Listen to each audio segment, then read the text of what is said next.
Is this the year these young Buffalo Sabres take a step? We'll break it down for you, their top 5 fantasy targets on the latest edition of the Locked On Fantasy Hockey Podcast.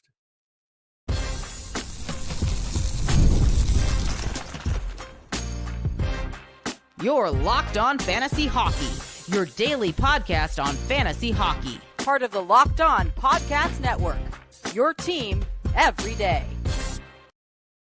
What is good, my fantasy fanatics? Welcome back inside the lab to your daily 30-minute source for all things fantasy hockey. It is the Locked On Fantasy Hockey Podcast. I'm joined, as always, by my distinguished co-host, Mr. Steele Rodin. On this side of the microphone, it's your boy, Big Flip Livingstone, here, holding it down for the everydayers who continue to make us their first listen every single day we see you, and we appreciate y'all, even through these dog days of the summer. Steele, the Stanley Cup is popping off. And before we get to the Buffalo Sabres top 5 fantasy targets and a whole bunch of young guns that we really do like on this Sabres squad, how are you feeling about this Stanley Cup final? Because quite clearly, once again, we have the 2 best teams in the NHL. And after yet another nail-biting, fun game too, we are set up here for perhaps one of the better Stanley Cup final series in recent memory. And once again, the little ball of hate, Brad Marchand, proving his worth and putting his money and mouth where his goal scoring is.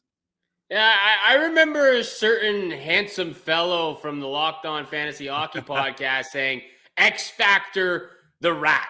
The Boom. Brad Marchand himself, and he has been a game changer in both games. The Stanley Cup Finals so far, it's been an absolute blast. Game 1, Game 2, both going into overtime. Game 2 going to 2 overtimes.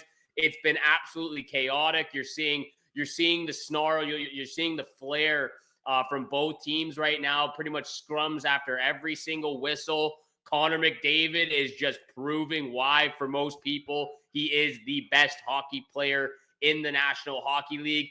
That pass, move that he made on Alexander Barkov and Aaron Ekblad was absolutely incredible to witness. Yes, on it was. live television. He is a special player. Draisaitl getting it done. Bouchard had a 3-point period himself too. Again, we don't really talk about what he does defensively, but offensively, he's an absolute juggernaut out there. This is to me been the best Stanley Cup Finals so far. Again, we still have a long way to go till somebody lifts the cup, but the first 2 games, it's been an absolute blast. It really has. I was saying this last night to my wife when we were watching the game. If you are a fair weather or you're uncertain about the game of hockey, if you tune into this series, you will quickly become a fan of the game and it will get you sunk in. That's what we're going to do on today's episode with the top 5 Sabres fantasy targets. I think the only place that you and I might differ here is on the inclusion of UPL or where he is on this list. And I thought about it, Steele, because obviously his numbers last season, 8.87 save percentage and a 3.20 goals against, make you go, categorical leagues, I'm going to get torched in those categories with the Sabres leaving him out to dry, because a season ago, he finished with a 9.16 save percentage. I'm going to put him at 5, Steele, because I'm going to start selling this rejuvenated, bounce-back Sabres year now. I don't know what they're going to do in the offseason or what your take is on this. I think they're far too talented, especially offensively. They have one of the best D-men in the league, so what I'm trying to sell you on here is a bounce-back for the Sabres overall. We'll get into the numbers and some other players, but I got UPL here at 5. I think he's a really good goalie. I just think he got hung out to dry a number of times last season by this Sabres blue line especially. Yeah, I struggled with this position right here, number 5 on the Buffalo Sabres list. Do I go with UPL? Do I not? I ended up going with a guy who really surprised me, but I see why he plays so well. And I had him on a few different of my fantasy hockey teams. I was surprised that his percentage of roster on fantasy hockey teams wasn't even higher. So I actually went with Jason Zucker at the number 5 position. His second best season in his 14-year career in the National Hockey League, 53 points in 73 games, 57 penalty minutes, 143 shots, 68 hits, 22 blocks. This guy just, again, I think is exactly what the Buffalo Sabres kind of need to fill in these gaps with how much young talent they have. They need a guy like JJ Tucker who brings that veteran leadership, who still has a little bit of speed left in the tank as well. He goes to the dirty areas, goes to the hard areas, fight for those pucks. He still has a lot of skill in his bag as well. So I think he just proved a lot to me last year. Like I said, I liked having him and streaming him on a week-to-week basis throughout all 5 of my fantasy hockey teams. And again, 21 goals, 32 assists for 53 points, a little bit of bang in him as well. He had a really good year. So I think he deserves to be at the number 5 spot. His preseason rank, he was 336. He finished 131. So that is a very valuable player if you're getting him off the waiver wire and picking him up on a week-to-week basis. The fact that he finished in the top 150 fantasy rankings on Yahoo is very special. This is a situation for me, Steele. This team finished 10th in the NHL in goals for, and then you look at their goals against numbers, and you look at kind of the talent on the blue line, but the lack of ability to really kind of keep the puck out of their own net. They allowed the 4th most goals against at 287. Only the Pens, Hawks, and Sharks allowed more goals. So regardless of what you do up front with all of the talent that we really do love and we're going to talk about, you got to tighten things up on the back end. And I think UPL is good enough goaltender to do that. He just needs some help on the blue line. So I understand that he misses your list. There's some players that I think catch honorable mention. Jack Quinn, Zach Benson as maybe week-to-week streams for some offensive love. Owen Power on the back end you could catch as a nice fill-in if you're looking for a risky kind of blue line option. However, at number 4, JJ Peterka is a player that has so much upside. I understand that he's an RFA, but I love this player. You and I had John Maddish on our show from The Score to talk about the Swiss Army knife of skills that this kid brings to the table. And I know there's been some rumors out there that maybe he's not happy in Buffalo and he wants out. For now, for the sake of my list, he's a Sabre because I do think he's way too good for them to let him walk. 68 points in 77 games, Steele. We don't know where he's going to play 100%. But if it's in Buffalo, he's number 4 on this list because 68 points in 77 games, I feel, is just starting to scratch the surface at 23 years old for this kid. It really is. I also have him at number 4, and I've been hearing those rumors as well about potential organizations offer sheeting JJ Peterka, Ottawa Senators being one of them. I know the Locked On guys did an episode on that potentially happening as well recently, I believe. So I have him at number 4. He again, just like Jason Zucker, he proved something to me last year, going from 50 points to 68 points, a 41 assist season for the 23-year-old. And for me, I know you were talking about Owen Power. I think, to me, I don't see him even. Again, he could be a streaming option from time to time. He's not a draftable player, in my opinion. When you look at the actual contract, I think this contract for Owen Power is going to come back to bite the Buffalo Sabres in the butt. $8.35 million for a guy who really hasn't lived up to that potential yet. It's disappointing to see. So that's a big, hefty contract right now for Owen Power. I think that's the type of contract you would like to give to JJ Peterka after the couple of seasons he had offensively. And again, he's just adding more to his bag as well.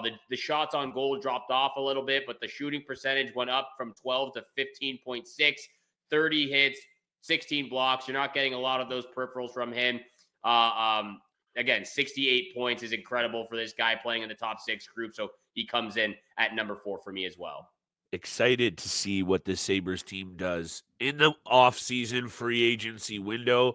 Excited to see what they're able to do and harness something that has clearly been their strength, the offensive flair to this group. You know, they were top 5, top 3 in the power play only a couple of years ago. Then they had another bad season followed up by a very bad season. What will they do this year? We'll continue to talk about it. Top 3 fantasy targets, so you guys know what to do come upcoming draft season.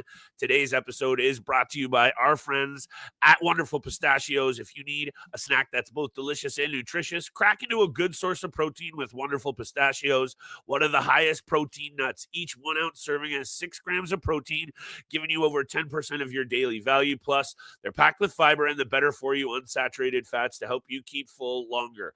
Right now, we're loving the no-shell variety, the perfect grab-and-go snack for busy days, road trips, at the desk, or a quick protein boost. It's always our go-to. Get snacking, get cracking with the snack that packs a protein punch. Visit wonderfulpistachios.com today to learn more.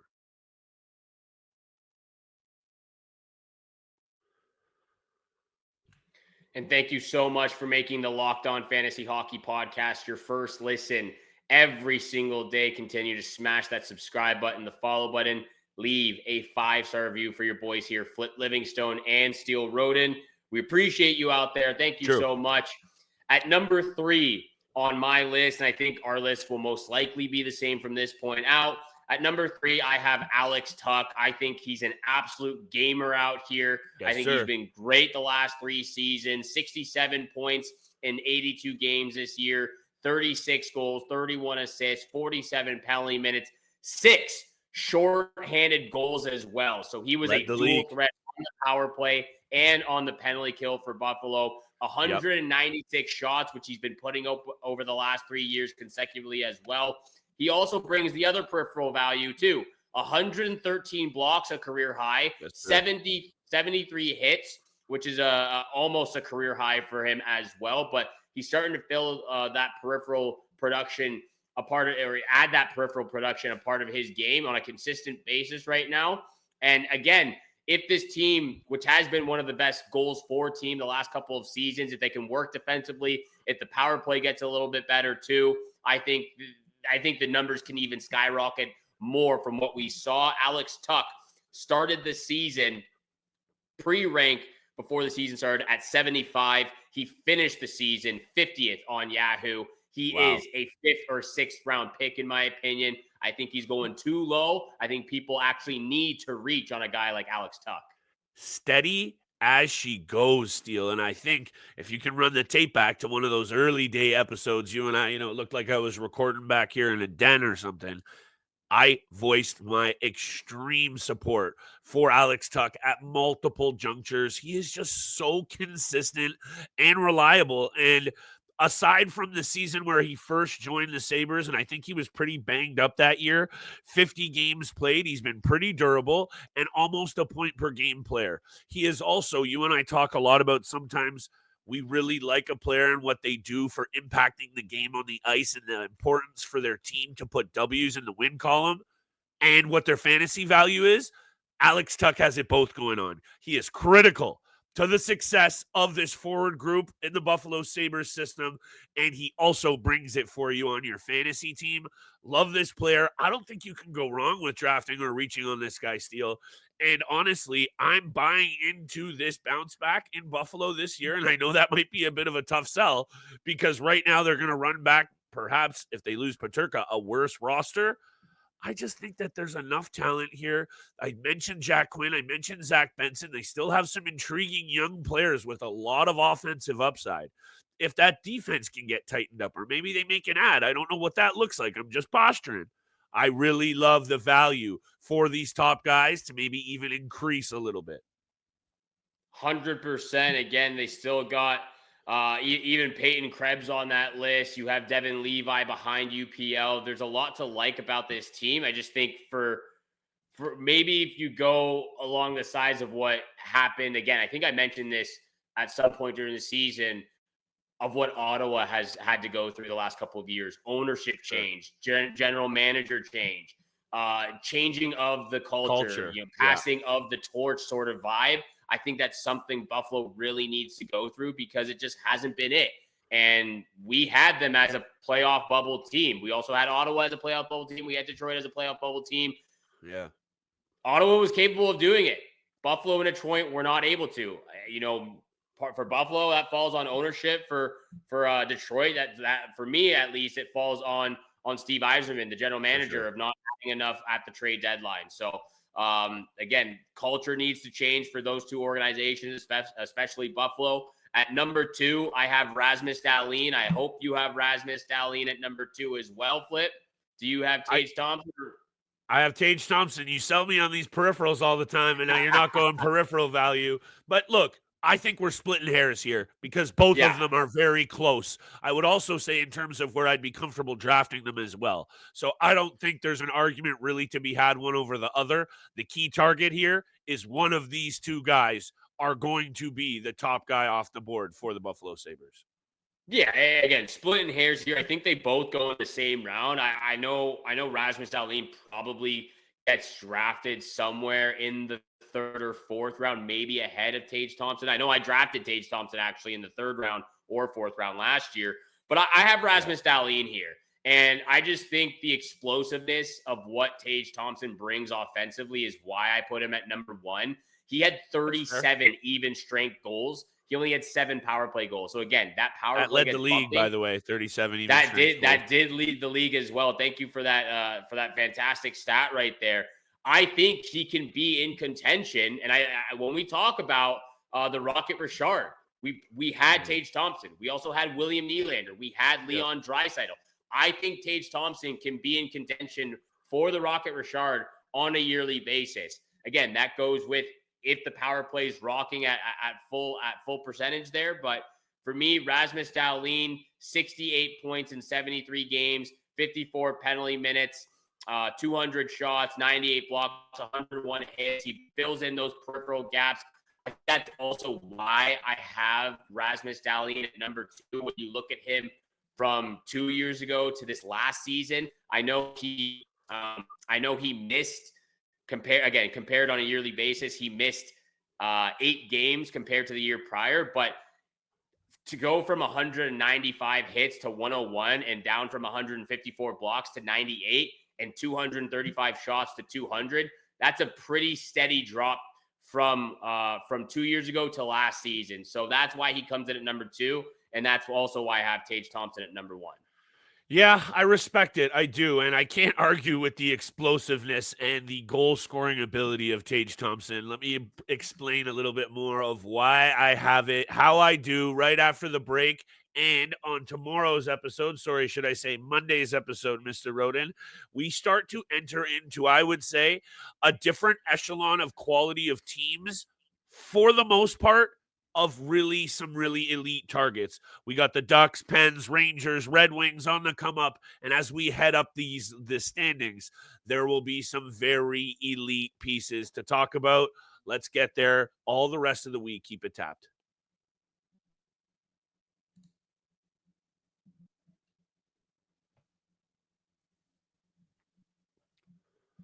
And once again, thank you so much for making the Locked On Fantasy Hockey Podcast your first listen every single day. Continue to smash that subscribe button, the follow button, leave a 5-star review for your boys here, Flip, Livingstone, and Steele, Rodin. Flip, over to you, my friend. Tage Thompson, number 2. Rasmus Dahlin, number 1 for you. Again, we're splitting hairs here. I think both those guys go somewhere in the 3rd to 4th round. But there's just so much value to be had with this Buffalo team. Yeah, depending on the league format and how many GMs, maybe a little higher, dependent. If it's a really deep league, I could see them going at the, middle of the 3rd round, no problem, in my opinion. Take in, though, you mentioned the power play, and that is clearly one of the reasons why you invest in the Buffalo Sabres, or you would think so anyway. Last year, they finished with the 24th best power play, only clicking at 18.8%. That's worse than the Kraken, the Wild, the Blue Jackets.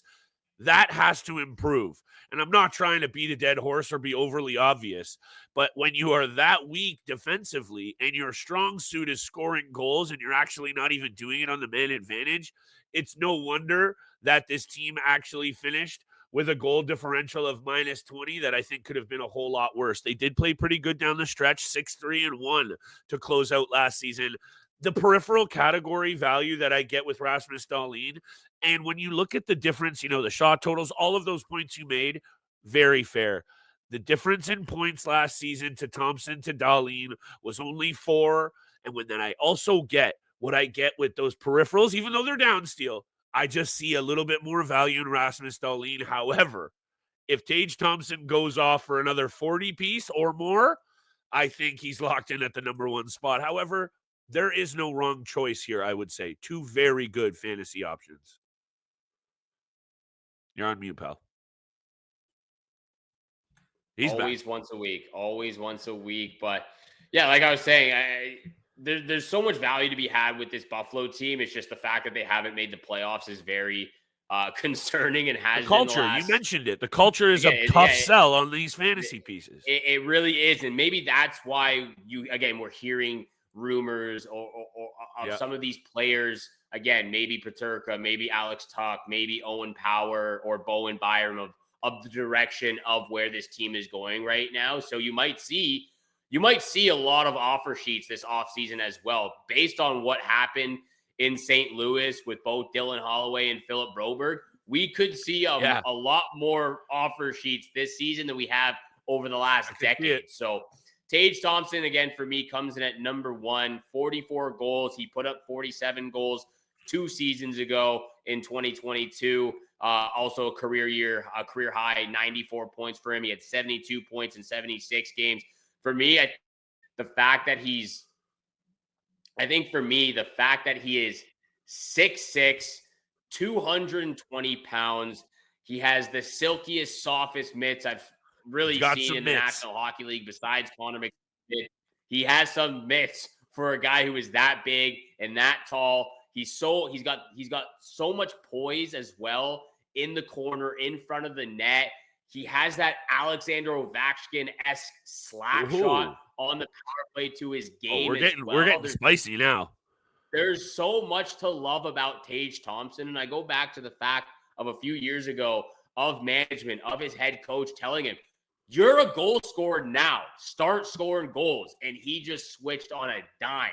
I mean, it was incredible to see this light bulb just go off in his head. He's like, you know what? I am a goal scorer. And then he starts putting up 47, 44, 29, 38. He's been one of the best goal scorers in the National Hockey League the last 4 seasons. So I know the career high of 94 points, that might be the outlier for Tage Thompson. But I really think he can be a 75 to 85 point player on a yearly basis, especially if that power play is going at full volume.